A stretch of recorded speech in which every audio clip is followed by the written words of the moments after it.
Hello everyone, very good evening to all of you. I hope मैं live आ चुका हूँ, आप सभी मुझे सुन पा रहे हैं इस टाइम पे। क्या मैं प्रॉपरली ऑडिबल हूँ? अगर मेरी आवाज़ आप सभी तक पहुँच रही है तो एक बार कंफर्मेशन कर दीजिए मुझे, ताकि मैं सेशन को स्टार्ट कर सकूँ। मैं वरुण अवस्थी आप सभी का बहुत बहुत वेलकम करता हूँ आज के इस सेशन में। इस सेशन में कुछ इंपॉर्टेंट करंट अफेयर हम लोग डिस्कस करेंगे आने वाले CHSL और CGL एग्जाम्स के लिए। इवन कोई भी SSC का एग्जाम हो, जाहिर सी बात है वहाँ पर 2021 के क्वेश्चन आपसे पूछे ही पूछे जाएंगे। तो फिलहाल मैं आपको बता देता हूं कि आज के सेशन में हम लोग जनवरी 2021 के इंपॉर्टेंट करंट अफेयर डिस्कस करेंगे। और ध्यान रखिएगा, आज तो मैं अभी केवल यहीं पर क्लास ले रहा हूं, बट कल मेरी स्क्रीन पर क्लास होगी सेम टाइम पे। तो कल रात में सेम टाइम पे 9 बजे मैं स्टैटिक जीके के एमसीक्यूज लेकर आ रहा हूं यहाँ पर ताबड़तोड़। तो ये जो स्टैटिक जीके के एमसीक्यूज हैं बहुत कारगर होंगे, आप सभी को भी पता है कितने प्रिडिक्टेड रहते हैं। मैंने जो रिसेंट सीरीज कराई है कितने ज्यादा क्वेश्चन फंस रहे हैं, तो उसी तरीके से कहीं ना कहीं से बेस्ट 100 क्वेश्चन कल हम लोग करेंगे। अगर 100 नहीं हो पाए तो कम से कम 1 घंटे में कोशिश रहेगी 70 से 80 क्वेश्चन हम लोग कर लें, ठीक है। तो कल का सेशन भी बहुत इंपॉर्टेंट है, सेम टाइम पे यहीं पर आना मत भूलना। चलिए स्टार्ट करते हैं। और प्लस पे मेरा स्टैटिक जीके का फुल कोर्स चल रहा है, जो कि 9 तारीख से स्टार्ट हुआ था और अभी 25-26 तारीख में खत्म होने वाला है। तो आप लोग सब्सक्रिप्शन लेकर मुझे सब्सक्राइब करके वहाँ पे इसका फायदा उठा सकते हो, जहाँ पर मैं आपको सारी PDF दे रहा हूँ पूरे स्टैटिक जीके के हर टॉपिक की, और साथ में वहाँ पर मैं आपको नोट्स बनवा रहा हूँ। जो लोग फुल GS के कोर्स की डिमांड कर रहे थे उन सभी को बता दूं, नया कोर्स मेरा जो लास्ट कोर्स था वो 21 मार्च को खत्म हुआ था। तब से अभी तक कोई कोर्स नहीं आया था। अब नया कोर्स जो है ये मई के फर्स्ट वीक में लॉन्च होने वाला है, तो आप इसको भी ज्वाइन कर सकते हो सिर्फ एक ही सब्सक्रिप्शन से। डिस्काउंट कोड है वरुण777, इसको लगा के 10% का आपको डिस्काउंट मिल जाएगा अनअकैडमी पर। चलिए स्टार्ट करते हैं। पहला क्वेश्चन है आज का, government of India has decided to export which missile system. आपसे कह रहा है अच्छा ऋषभ अभी क्लास में है क्या? ऋषभ गुप्ता का कमेंट मैं ले लेता हूं क्योंकि इनका कमेंट सबसे पहले है। तो ऋषभ गुप्ता बोल रहे हैं कि सर नवंबर से लेकर अप्रैल तक के करंट अफेयर करवा दो एक मैराथन में लाके। बेटा मैं बिल्कुल करवा दूंगा, और आप देखो कि इसी वजह से आज मैं आपको जनवरी 2021 के करंट अफेयर करा रहा हूं। अब देखो एक चीज आप लोग और ध्यान रखना, इस बार CHSL का जो एग्जाम था ये डिलेड नहीं था। तो डिलेड ना होने की वजह से पिछले 6 महीने के ही करंट अफेयर अभी तक जितनी शिफ्ट हुई थी उन सभी में पूछे गए हैं। लेकिन अब देखो जितना भी अभी बच गए थे शिफ्ट, वो सब फिर से पोस्टपोन हो गए। तो पिछली बार क्या हुआ था कि पेपर आपका सेट हो चुका था, इसका मतलब यह था कि इसी वजह से पिछले 1 साल तक के करंट अफेयर पूछे गए थे। कहने का मतलब यह था कि क्वेश्चन वही पूछे गए थे जो पहले सेट हो चुके थे मार्च में पिछले साल। लेकिन अभी सितंबर अक्टूबर में एग्जाम हुआ जाके आपका, तो करीब करीब 1 साल के आपको तैयार करने पड़े। इसी तरीके से अब ध्यान रखना कि जितने लोगों की भी शिफ्ट पोस्टपोन हो गई है, आप लोगों को इसी तरीके से मतलब अक्टूबर 2020 से अप्रैल 2021 तक के करंट अफेयर जरूर तैयार रखने हैं। आपसे ज्यादा उम्मीद है कि यही पूछे जाएंगे। तो समझ रहे हो ना मेरा कहने का क्या मतलब है? उम्मीद करता हूं आप लोग समझ गए होगे, इनफ मैच्योर हो आप लोग। चलिए शुरू करते हैं।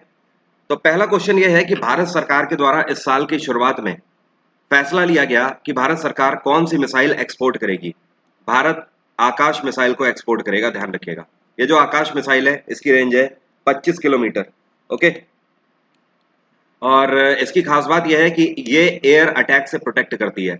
आकाश मिसाइल को कौन सी ऑर्गेनाइजेशन के द्वारा बनाया गया है? इसको DRDO के द्वारा बनाया गया है, ओके। और DRDO की अगर बात करें तो इसकी स्थापना 1958 में करी गई थी। DRDO का हेडक्वार्टर है नई दिल्ली, और DRDO के चीफ हैं डॉक्टर G सतीश रेड्डी। अगर आपसे पूछा जाए कि सबसे पहले आकाश मिसाइल को DRDO के द्वारा कब एयरफोर्स को दिया गया था, तो एयरफोर्स को सबसे पहले 2014 में दिया गया था। उसके बाद आर्मी को 2015 में DRDO ने मिसाइल बनाकर दी थी। अगला क्वेश्चन है, आपसे कह रहा है सहायक NG। यहाँ पर सहायक देखिए इसका नाम है, इस इक्विपमेंट का नाम है सहायक, और NG का मतलब है न्यू जनरेशन, ठीक है। India's first indigenously designed and developed what is thing which has been successfully launched. आपसे कह रहा है सहायक NG नाम का ये इक्विपमेंट क्या है जिसको अभी हाल ही में भारत में ही पूरे तरीके से बनाया गया है और लॉन्च किया गया है। तो इसको मेक इन इंडिया प्रोजेक्ट के तहत पूरे तरीके से भारत में बनाया गया है। ये एक तरीके से एयर ड्रॉप्ड कंटेनर है। एयर ड्रॉप्ड कंटेनर हम लोग उस चीज को बोलते हैं जिसको एयरक्राफ्ट से कहीं पर भी गिराया जा सकता है। मतलब आप इसके अंदर किसी भी तरीके का पेलोड रख सकते हो और कहीं पर भी उसको ट्रिगर कर सकते हो। एग्जाम्पल के तौर पर कहने का मतलब यह है कि आप इसके अंदर किसी भी तरीके की सामग्री को एक जगह से दूसरी लोकेशन तक पहुंचा सकते हो। एग्जाम्पल के तौर पर अगर बात करी जाए तो कई बार एक्सप्लोजिव इसके अंदर कैरी किया जाता है, ओके। किसी मान लीजिए कि दुश्मन के ठिकाने पर हमें गिराना है, लाइक अ बॉम्ब, ठीक है, तो एक्सप्लोजिव एज अ इस पे पेलोड इंस्टॉल कर दिया जाएगा और कहीं पर भी गिराया जा सकता है इसको। इसको बनाया किसके द्वारा गया है? तो इसको भी डीआरडीओ के द्वारा ही बनाया गया है। इसकी कैपेसिटी है 50 केजी की, 50 किलो तक का पेलोड आप इसके तहत कैरी कर सकते हो। इसको किसके द्वारा लॉन्च किया गया? इंडियन नेवी के द्वारा इसको टेस्ट किया गया, ध्यान रखिएगा। कहां पर? गोवा के कोस्टल एरिया पे। अगला क्वेश्चन है, On the last day of 2020, Prime Minister Narendra Modi has inaugurated AIIMS university. आपसे कह रहा है 31 दिसंबर 2020 को, जो कि 2020 का आखिरी दिन था, इस दिन प्रधानमंत्री नरेंद्र मोदी के द्वारा कौन से शहर में एक नए एम्स अस्पताल की स्थापना करी गई? प्रधानमंत्री नरेंद्र मोदी के द्वारा नए एम्स का शुभारंभ किया गया राजकोट में। राजकोट कहाँ पड़ता है? गुजरात में पड़ता है। ये जो राजकोट में नया एम्स बना है, ये 201 एकड़ जमीन में बना हुआ है। अभी इसकी फाउंडेशन रखी गई है। ये कब तक बनके तैयार होगा? ये 2022 तक बनके तैयार होगा, मतलब अगले साल तक ये बनके तैयार हो जाएगा। अगला क्वेश्चन है, prime minister Modi is to lay foundation stone of light house project in which in how many state?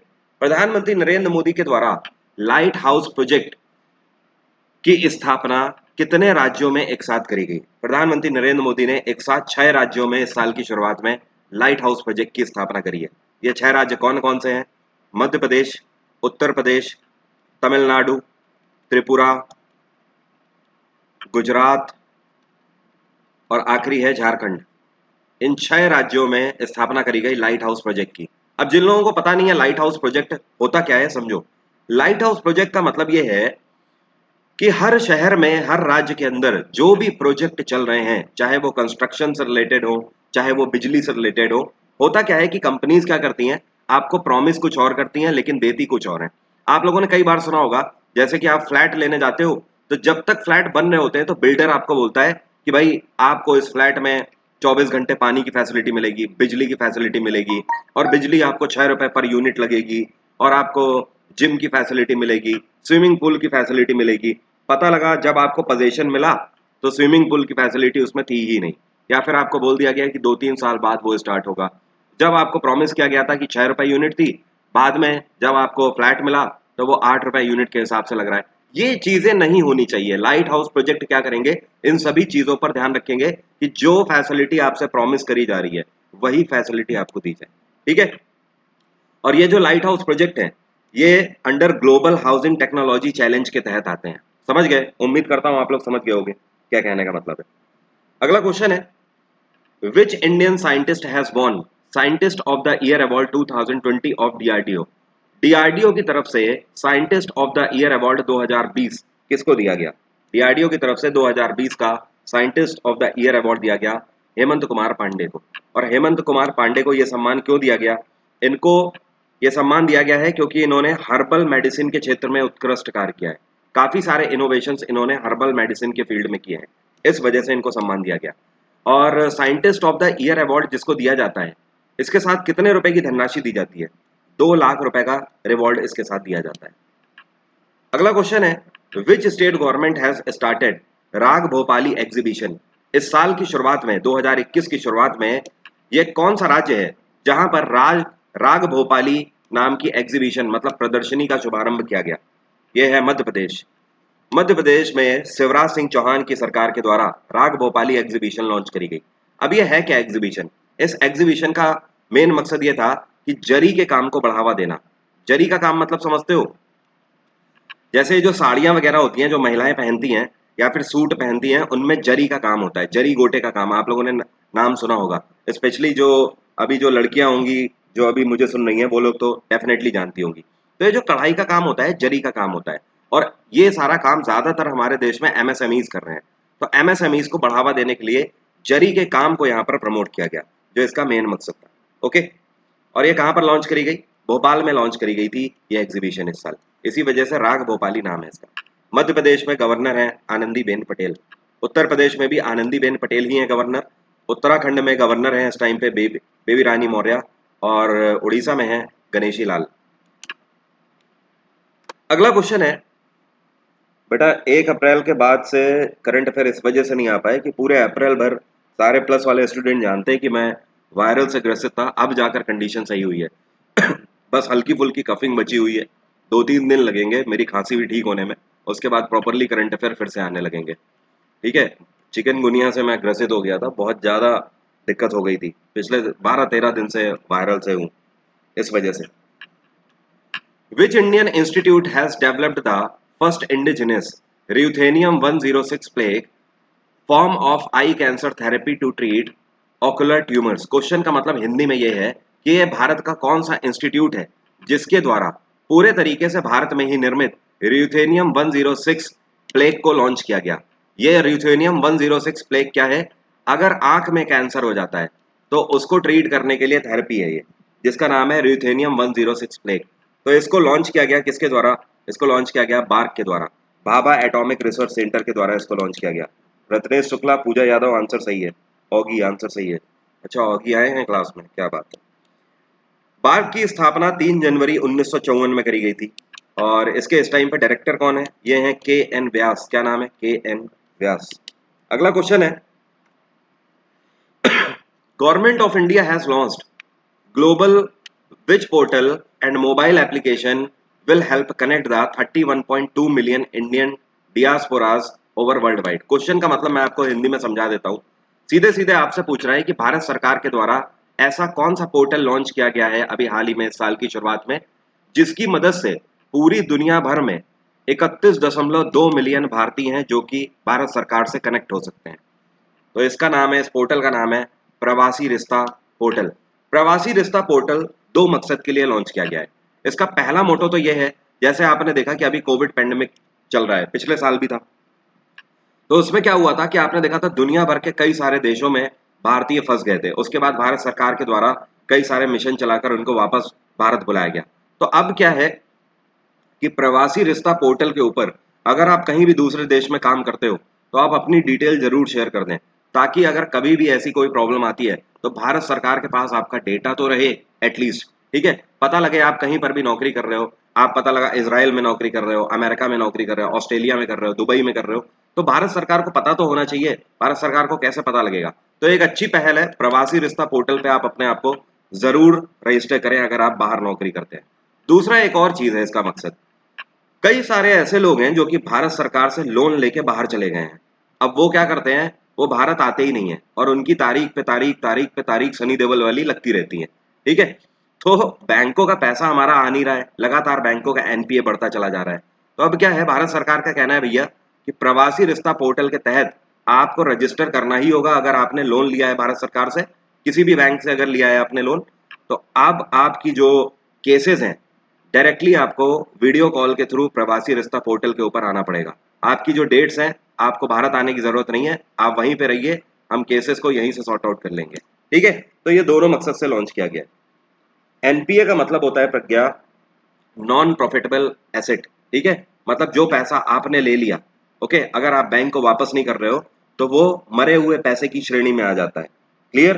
तो इससे बैंकों का एनपीए बढ़ता है। एनपीए बढ़ने का मतलब है नॉन परफॉर्मिंग एसेट। ओके, मैंने सॉरी माफ करिएगा, मैंने अभी प्रॉफिटेबल बोल दिया, इसको नॉन परफॉर्मिंग एसेट बोलते हैं। तो नॉन परफॉर्मिंग एसेट के अंडर में आपका वो पैसा आ जाता है जो आप बैंक को वापस नहीं कर रहे हो। ठीक है, अगला क्वेश्चन है, which state government has launched its solar power policy 2021 with no capacity criteria on solar power? Question का मतलब यह है कि यह कौन सी राज्य सरकार है जिसने साल 2021 के शुरुआत में सोलर पावर पॉलिसी अपनी खुद की लॉन्च करी है, और वो भी कैसे? नो कैपेसिटी क्राइटेरिया के तहत। ये है गुजरात सरकार। आप समझो इसका मेन मोटो क्या है। जैसे मान लीजिए हम उत्तर प्रदेश की बात करें, उत्तराखंड की बात करें, तमिलनाडु की बात करें या केरल की बात करें, कोई भी राज्य है भारत का, वो अगर आपको बोलते हैं कि आप अगर अपनी सोलर पावर यूनिट लगाना चाहते हो तो सरकारें आपको बोलती हैं कि आपका ये टारगेट रहेगा पर्टिकुलर। मतलब कहने का कि सरकार आपको टारगेट देती है, हर राज्य सरकार आपको टारगेट देती है कि इतनी बिजली तो कम से कम आपको उत्पादन करना ही करना होगा, तब हम आपको जगह दे पाएंगे अपने राज्य में सोलर पावर स्टेशन लगाने की। तो उससे क्या है कि सरकार को भी फायदा होता है, आपको भी फायदा होता है। लेकिन गुजरात पहला ऐसा राज्य हो गया है जिसने नो कैपेसिटी क्राइटेरिया लगाया है। इनका कहना है कि हम आपको खुले रूप से गुजरात के अंदर आमंत्रित कर रहे हैं, जिसको भी सोलर पावर यूनिट लगानी है वो गुजरात में लगाए, हम आपके सामने कोई भी टारगेट नहीं रखेंगे। इसीलिए इसको लिखा हुआ है नो कैपेसिटी क्राइटेरिया। ऐसा कुछ नहीं है कि हम मिनिमम आपके सामने कोई शर्त रखेंगे। ठीक है, इसका मेन मोटो ये है कि गुजरात सरकार किसी भी कीमत पे बिजली का प्रोडक्शन जो है वो बढ़ाना चाहती है। इस टाइम पे गुजरात में बिजली का प्रोडक्शन 11,000 मेगावाट तक होता है, लेकिन गुजरात सरकार का टारगेट टारगेट है 2022 तक 11,000 मेगावाट को बढ़ाकर 30,000 मेगावाट तक ले जाना है। ठीक है, गुजरात में विजय रूपानी की सरकार है और गवर्नर कौन है यहाँ पर? आचार्य देवव्रत। अगला क्वेश्चन है, India's first bullet train project has been sanctioned by Japanese embassy to complete by which year? आपसे कह रहा है अभी हाल ही में जापान की एम्बेसी के द्वारा भारत सरकार को यह अप्रूवल दे दिया गया है कि कौन से साल तक बुलेट ट्रेन भारत में चालू हो जाएगी। जापान सरकार के द्वारा आश्वासन दिया गया है कि भारत में 2023 तक बुलेट ट्रेन का काम पूरा हो जाना चाहिए। ध्यान रहे, पहली बुलेट ट्रेन जो भारत में चल रही है ये मुंबई से लेकर अहमदाबाद तक चलेगी। ठीक है, और इसकी स्पीड कितनी होगी? इसकी स्पीड होगी 320 किलोमीटर पर आवर और मुंबई से अहमदाबाद 508 किलोमीटर की दूरी है। ये करीब करीब 3 से 3.5 घंटे में इसको कवर कर लेगी। अभी तक मुंबई से अहमदाबाद जाने में करीब 7 से 8 घंटे लग जाते हैं। अगला क्वेश्चन है, international folklore festival 2020 has been organised in which university? साल 2020 के आखिर में अंतरराष्ट्रीय फोकलोर फेस्टिवल का शुभारंभ कौन सी यूनिवर्सिटी में इस बार किया गया? इस बार चंडीगढ़ यूनिवर्सिटी में इंटरनेशनल फोकलोर फेस्टिवल 2020 का शुभारंभ किया गया। इसका मेन मोटो क्या है? ये त्योहार क्यों मनाया जाता है फोकलोर फेस्टिवल? ये त्योहार इसलिए मनाया जाता है कि दुनिया भर के कल्चर्स को प्रमोट करना इसका मकसद होता है। इसमें इस बार 45 देशों ने पार्ट लिया, करीब 40 से 45 देशों ने करीब यहाँ पर पार्ट लिया था। 3 दिनों तक चलने वाला ये त्योहार था जो कि चंडीगढ़ यूनिवर्सिटी में आयोजित किया गया। और इसका शुभारंभ इस बार किसके द्वारा किया गया, मतलब इसका उद्घाटन किसने किया? इसका उद्घाटन किया था कजाकिस्तान के एम्बेसडर अलिम्बेव यरलिन के द्वारा। यहां पर मैं लिखता हूं अलिम्बेव यरलिन इनका नाम है।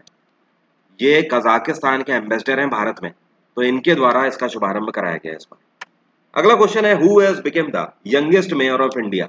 अभी इस साल की शुरुआत में सबसे कम उम्र की मेयर कौन बनी है भारत में?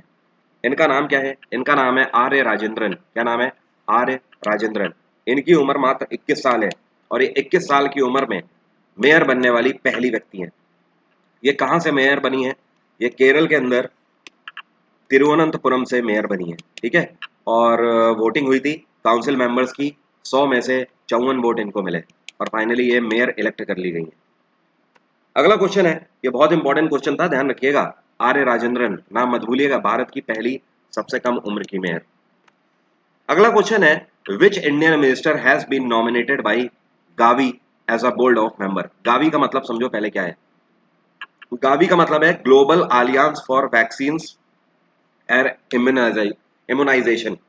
गावी की स्थापना अभी हाल ही में करी गई थी। कब करी गई है? इसकी स्थापना पिछले साल करी गई, 2020 में, जनवरी के महीने में। और आपको पता है गावी की स्थापना क्यों करी गई? ये एक ऐसी ऑर्गेनाइजेशन है, जब पिछले साल कोविड पैंडेमिक आया तो उस टाइम पर गावी की स्थापना इस मकसद के साथ करी गई थी कि जब भी वैक्सीन बनेगा तो पूरी दुनिया में हर देश को वैक्सीन मिलना चाहिए। इस बात की जिम्मेदारी गावी के ऊपर दी गई थी। गावी का हेडक्वार्टर क्या है? जेनेवा इसका हेडक्वार्टर है, स्विट्जरलैंड में। ठीक है, तो अभी आपसे कह रहा है कि गावी के द्वारा ये कौन से भारतीय मिनिस्टर हैं जिनको गावी के बोर्ड ऑफ मेंबर में जगह मिली? जाहिर सी बात है, ये हमारे हेल्थ मिनिस्टर हैं, डॉक्टर हर्षवर्धन। समझ गए ना? अब तो नहीं भूलोगे ना कि गावी का काम क्या है। अगला क्वेश्चन है, how many teams will be playing in IPL from 2022? इस बार जो आईपीएल चल रहा है इसमें कितनी टीमें खेल रही हैं? 8 टीमें खेल रही हैं। लेकिन अगले साल से 2022 से आईपीएल में कितनी टीमें खेलेंगी? ध्यान रखना है, अगले साल से 2 टीमें बढ़ जाएंगी, 10 टीमें खेलेंगी अगले साल से। ठीक है, इस बार आईपीएल का कौन सा संस्करण हो रहा है? 2021 में आईपीएल का 14वां संस्करण हो रहा है, 14th एडिशन। इससे भी ज्यादा इंपॉर्टेंट है, आपको ध्यान रखना है, क्योंकि पिछले साल कुछ डिफरेंट हुआ था कोविड की वजह से। पिछले साल जो 13वां संस्करण है ये कहाँ हुआ था? ये अबू धाबी में हुआ था। कहाँ पर? Abu Dhabi. अगले साल से जो आईपीएल है, जब इसमें 10 टीमें खेलेंगी तो करीब 2.5 महीनों तक आईपीएल चलेगा और इसमें 94 मैचेस खेले जाएंगे। अगला क्वेश्चन है, Indian coast guard has signed MoU with how many countries for cooperation in maritime rescue and search operations? आपसे कह रहा है इंडियन कोस्ट गार्ड के द्वारा अभी एक साथ कितने देशों के साथ एक पैक्ट साइन किया गया, और ये पैक्ट साइन किया गया है मैरीटाइम रेस्क्यू और सर्च ऑपरेशन के क्षेत्र में। हमारे तटरक्षकों के द्वारा, या फिर आप बोल सकते हो इंडियन कोस्ट गार्ड के द्वारा एक साथ 7 देशों के साथ ये पैक्ट साइन किया गया है। और ये सभी देश हमारे पड़ोसी मुल्क हैं, जैसे कि श्रीलंका, जिनसे हम लोग वाटर बॉडीज अपनी शेयर करते हैं। इसमें श्रीलंका है, फिलीपींस है, थाईलैंड है, वियतनाम हो गया, म्यांमार हो गया, इंडोनेशिया हो गया और जापान हो गया। टोटल हो गया ना 7 कंट्रीज। इन 7 कंट्रीज के साथ हमने पैक्ट साइन किया है। ओके। और इंडियन कोस्ट गार्ड दिवस हम लोग कब मनाते हैं? ये 1 फरवरी को हर साल मनाते हैं। इस टाइम पे हमारे इंडियन कोस्ट गार्ड के डायरेक्टर जनरल कौन है? के नटराजन। क्या नाम है इनका? के नटराजन। अगला क्वेश्चन है, इन विच स्टेट। अच्छा, पता है ना इसका मेन मकसद क्या है? ये जो एमओयू साइन किया गया है, इसका मेन मोटो क्या है? इसका मेन मोटो है कि ये जो 7 कंट्रीज हैं, अगर हमारी इंडियन नेवी को इनकी जरूरत पड़ती है तो ये हमारी सेवा के लिए तत्पर रहेंगे, ठीक है। और अगर इनको कभी सपोर्ट की जरूरत पड़ती है तो इंडियन कोस्ट गार्ड हमेशा तत्पर रहेंगे। In which state AFSPA has been extended for next 6 months. इस साल की शुरुआत में आप्सपा को अगले 6 महीने के लिए कौन सा राज्य में बढ़ा दिया गया? आप्सपा का मतलब क्या है? Armed forces special power act. इसको अभी हाल ही में नागालैंड में अगले 6 महीने के लिए बढ़ा दिया गया। नागालैंड में नेपियो रियो की सरकार है और यहाँ पे गवर्नर है आर एन रवि। क्या नाम है? R N Ravi. अरुणाचल प्रदेश में पेमा खांडू की सरकार है, गवर्नर है यहाँ पर बी डी मिश्रा। मेघालय में कॉनरेड संगमा की सरकार है, गवर्नर है यहाँ पर सत्यपाल मलिक। और आसाम में सर्बानंद सोनोवाल की सरकार है, गवर्नर है जगदीश मुखी। अब देखो, आप में से कई लोग बोल रहे हो कि सर आसाम में आफ्सपा लगा दिया गया है।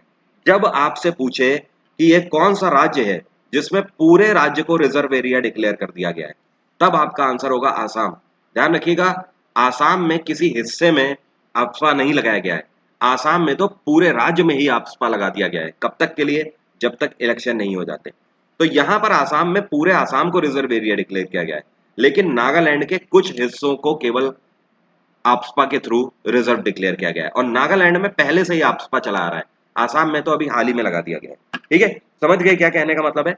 तो पूरा आसाम रिजर्व एरिया है, बट नागालैंड में ऐसा नहीं है। नागालैंड के कुछ हिस्से, जैसे कि त्वेनसांग डिस्ट्रिक्ट हो गया, ये वाला, ये हमेशा रिजर्व एरिया में है पिछले कुछ सालों से। अगला क्वेश्चन है, which state government has launched Digi Nest mobile application. ये कौन सी राज्य सरकार है जिसके द्वारा इस साल की शुरुआत में डिजी नेस्ट मोबाइल एप्लीकेशन लॉन्च किया गया? ये पंजाब में कैप्टन अमरिंदर सिंह की सरकार के द्वारा लॉन्च किया गया। आपको जानकर खुशी होगी कि पूरे भारत में पहली ऐसी राज्य सरकार है जिन्होंने इस तरीके का मोबाइल एप्लीकेशन लॉन्च किया है। आप सभी को पता है कि हर राज्य सरकार आजकल मार्केटिंग में काफी पैसा खर्च करती है, ठीक है, लेकिन उसका हिसाब किताब आपको जल्दी देखने को नहीं मिलता है। लेकिन पंजाब में कैप्टन अमरिंदर सिंह की सरकार के द्वारा ये जो मोबाइल एप्लीकेशन लॉन्च किया गया, डिजी नेस्ट मोबाइल एप्लीकेशन, इस मोबाइल एप्लीकेशन के थ्रू पंजाब का कोई भी नागरिक ये देख सकता है कि पंजाब सरकार कहां कहां पर मार्केटिंग के लिए पैसा खर्च कर रही है। मतलब सरकार एक तरीके से पूरा हिसाब इसमें देगी कि कितना पैसा मार्केटिंग के लिए खर्च कर रहे हैं। अगला क्वेश्चन है, और यहाँ पे गवर्नर कौन है पंजाब में? गवर्नर है वीपी बदनौर। वीपी बदनौर, बिल्कुल सही रवि। अगला क्वेश्चन है, which country will be the United nation security council president in August 2022 and 21 also. आपसे कह रहा है ये कौन सा देश है जो कि यूएनएससी की अध्यक्षता करेगा 2021 और 2022 दोनों में? तो ये है भारत। भारत को 2021 और 2022 में दोनों में यूनाइटेड नेशन सिक्योरिटी काउंसिल की अध्यक्षता करने का मौका मिला है। अब यहाँ पर एक चीज ध्यान रखना, और अगर बात करी जाए यूएनएससी की, तो इसकी स्थापना कब करी गई थी? 1945 में। इसका हेडक्वार्टर क्या है? न्यूयॉर्क। अगला क्वेश्चन है, और एक चीज और, वैसे अगर आपको ये लगता है कि इंडिया यूएनएससी का मेंबर है तो आंसर है नो। भारत यूएनएससी का मेंबर नहीं है। यूएनएससी के परमानेंट मेंबर केवल 5 मुल्क हैं। ये 5 देश कौन कौन से हैं समझो? अमेरिका, ब्रिटेन, रशिया, चाइना और फ्रांस। बस ये 5 देश हैं पूरी दुनिया में जो कि यूएनएससी के परमानेंट मेंबर है। भारत नॉन परमानेंट मेंबर है, ओके, टेम्परेरी मेंबर है केवल। टेम्परेरी से याद आ गया, आजकल टेम्परेरी प्यार गाना चल रहा है, काफी अच्छा है। अगला क्वेश्चन है, Tansen Sangeet Samaroh 2020 has been started in which state recently. आपसे कह रहा है साल 2020 का तानसेन संगीत समारोह जिसका शुभारंभ अभी हाल ही में कौन सा राज्य में किया गया? इसका शुभारंभ अभी हाल ही में मध्य प्रदेश में किया गया, और मध्य प्रदेश में कहां पर किया गया? ग्वालियर में इसका शुभारंभ किया गया। ठीक है, अब देखो, मध्य प्रदेश सरकार तानसेन की याद में हर साल तानसेन संगीत समारोह का शुभारंभ करती है। और ये कौन सा एडिशन था इसका? ये इसका 96वां एडिशन था, 96 एडिशन था। ओके, ये 5 दिन का इवेंट होता है हर साल मध्य प्रदेश सरकार के द्वारा। और कहाँ पर ये आयोजन किया जाता है? मध्य प्रदेश में ग्वालियर में तानसेन की टॉम्ब है, वहां पे इनका समाधि स्थल है, तो वहीं पर इनकी याद में संगीत समारोह का शुभारंभ किया जाता है। तानसेन का रियल नेम क्या था? इनका नेम था रामतनु पांडे। रामतनु पांडे, ये अकबर के दरबार में म्यूजिशियन थे। अब देखिए, सेम इवेंट से आपसे क्वेश्चन पूछ रहा है, मतलब आपसे पूछ रहा है कि तानसेन सम्मान 2020 से किसको सम्मानित किया गया अभी हाल ही में। ये सेम इवेंट की बात हो रही है। तानसेन संगीत समारोह के अंदर इस साल तानसेन सम्मान 2020 से सम्मानित किया गया किसको? तो ये है पंडित सतीश व्यास। क्या नाम है? पंडित सतीश व्यास। एक क्वेश्चन आपसे और पूछ सकता है ऐसे कि इस साल तानसेन सम्मान 2020 से पंडित सतीश व्यास को सम्मानित किया गया, ये कौन सा म्यूजिकल इंस्ट्रूमेंट बजाते हैं? ये संतूर बजाते हैं। क्या बजाते हैं? संतूर। और ये जो तानसेन सम्मान है, ये कब से दिया जा रहा है? तानसेन सम्मान 1980 में पहली बार दिया गया था। ध्यान रखना, दोनों अलग अलग बातें हैं। तानसेन सम्मान 2080 से सॉरी 1980 से दिया जा रहा है, लेकिन अगर बोला जाए कि संगीत समारोह मनाया कब से जा रहा है, तो ये 96 साल से मनाया जा रहा है पिछले। ठीक है, दोनों अलग अलग बातें हैं। 96 साल से मनाया जा रहा है, लेकिन इसमें सम्मान दिया जा रहा है 1980 से। करीब 30 साल हो गए, 40 साल करीब हो रहे हैं। अगला क्वेश्चन है, how many digital governance initiative have been awarded with digital India award 2020? आपसे कह रहा है, इस साल प्रेसिडेंट रामनाथ कोविंद के द्वारा डिजिटल इंडिया अवार्ड 2020 से भारत के कितने डिजिटल गवर्नेंस इनिशिएटिव को सम्मानित किया गया? भारत के टोटल 24 गवर्नमेंट इनिशिएटिव्स को सम्मानित किया गया। ये जो 24 इनिशिएटिव्स हैं, जाहिर सी बात है ये डिजिटल इंडिया का हिस्सा है, मतलब डिजिटल इंडिया को प्रमोट करने के लिए इन्होंने बेहतर कार्य किया है। इसमें से एक है आपका एनआईसी।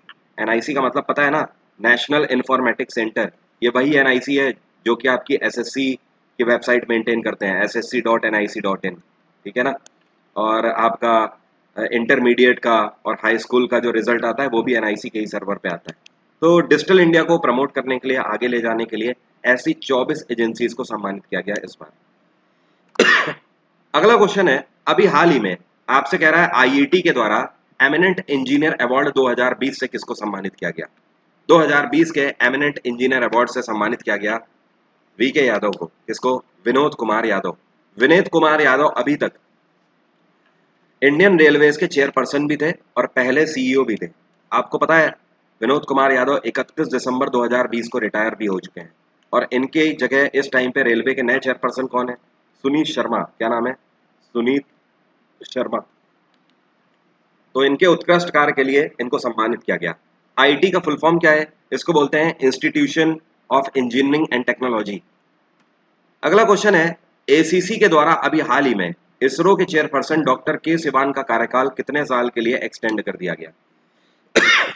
एसीसी का मतलब क्या है पहले समझो। एसीसी को बोलते हैं अपॉइंटमेंट कमेटी ऑफ कैबिनेट। इनके द्वारा फैसला लिया गया कि इसरो के चेयरपर्सन डॉक्टर के सिवान का कार्यकाल अगले 1 साल के लिए बढ़ा दिया जाएगा। ठीक है, इसरो की स्थापना 1969 में करी गई थी, 15 अगस्त के दिन। इसरो का हेडक्वार्टर क्या है? बेंगलोर। आपको पता है डॉक्टर के सिवान को रॉकेट मैन के नाम से भी जाना जाता है। किस नाम से? Rocket man. जैसे एपीजे अब्दुल कलाम साहब को मिसाइल मैन के नाम से जाना जाता है, वैसे इनको रॉकेट मैन बोला जाता है। इन्होंने अपने पूरे करियर में 120 से भी ज्यादा सैटेलाइट लॉन्च करी है। इतना बड़ा इनका करियर है। अगला क्वेश्चन है, which company has become first Indian company to successfully test fired solid fuelled rocket engine named as Kalam 5? आपसे कह रहा है भारत की पहली ऐसी ये कंपनी कौन सी है जिसके द्वारा कलाम 5 नाम का solid fuelled rocket engine launch किया गया? भारत की ये पहली कंपनी है जिसका नाम है स्काई रूट। स्काई रूट एक प्राइवेट एजेंसी है, ध्यान रखिएगा। ओके, जैसे अमेरिका में नासा अलग काम करती है, ये तो गवर्नमेंट एजेंसी है, लेकिन इससे हट के कई और स्पेस ऑर्गेनाइजेशन है, जैसे कि स्पेस एक्स एलोन मस्क की, ओरिजिन ब्लू हो गई, ये जेफ बेजोस की है। तो स्पेस एक्स और ओरिजिन ब्लू ये दोनों वहां पर प्राइवेट एजेंसीज हैं। लेकिन नासा गवर्नमेंट है। इसी तरीके से भारत में भी आने वाले टाइम में ऐसा ही होगा। इसरो गवर्नमेंट एजेंसी हम सभी को पता है। अब इसी तरीके से स्काई रूट जैसी प्राइवेट एजेंसीज भी स्पेस क्षेत्र में कार्य करेगी। ठीक है। तो कलाम 5 नाम का रॉकेट इंजन अभी हाल ही में लॉन्च किया गया स्काई रूट के द्वारा। स्काई रूट का हेडक्वार्टर है हैदराबाद और इसके चीफ टेक्निकल ऑफिसर हैं इस टाइम पे पवन कुमार चांदना। क्या नाम है? पवन कुमार चांदना। तो आज की बात मैं यहीं तक रखूंगा। छोटा सा सेशन था। कल मुलाकात होगी 9 बजे। कल पूरा 1 घंटे की क्लास होगी, हो सकता है उससे ज़्यादा भी हो। तो 9 PM पे कल स्टैटिक जीके के क्वेश्चन लेकर आ रहा हूँ और कल स्क्रीन पे आऊँगा मैं। स्क्रीन पे डायरेक्टली आपको दिखूंगा। तो कल ताबड़तोड़ सेशन होगा, मज़ा आने वाला है। कल शाम को 9 बजे ज़रूर आ जाना यहीं पर, ठीक है? 9 PM। Bye everyone, take care, have a nice day. आपका दिन मंगलमय हो।